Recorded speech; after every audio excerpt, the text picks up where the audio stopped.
പ്രശ്നങ്ങളൊക്കെ ഉള്ളവർ നിർബന്ധമായിട്ടും ഹൃദയാഘാതം അല്ലെങ്കിൽ ഹൃദയത്തിന് എന്തെങ്കിലും പ്രശ്നങ്ങളുണ്ടോ എന്ന് ചെക്ക് ചെയ്യേണ്ടതുണ്ട്.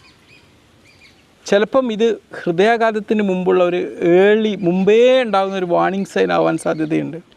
ഒരാളെ പ്രഷർ സ്ഥിരമായിട്ട് ഇങ്ങനെ കൂടി നിൽക്കുകയാണെങ്കിൽ അത് ചിലപ്പം എന്തെങ്കിലും ഒരു ഹൃദയാഘാതത്തിൻ്റെ സൂചന നൽകുന്ന ഒരു കാര്യമാവാൻ സാധ്യതയുണ്ട്.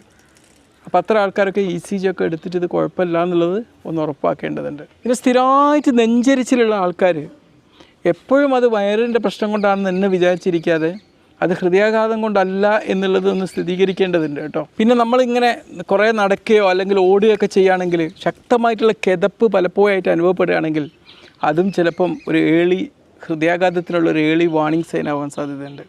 എപ്പോഴും നമ്മുടെ LDL കൊളസ്ട്രോളിൻ്റെ ചീത്ത കൊളസ്ട്രോളിൻ്റെ അളവ് കൂടി നിൽക്കുകയാണെങ്കിൽ അത് ചിലപ്പം നമ്മൾ ഹൃദയാഘാതത്തിനുള്ളൊരു സൂചനയാണ് നൽകുന്നത്.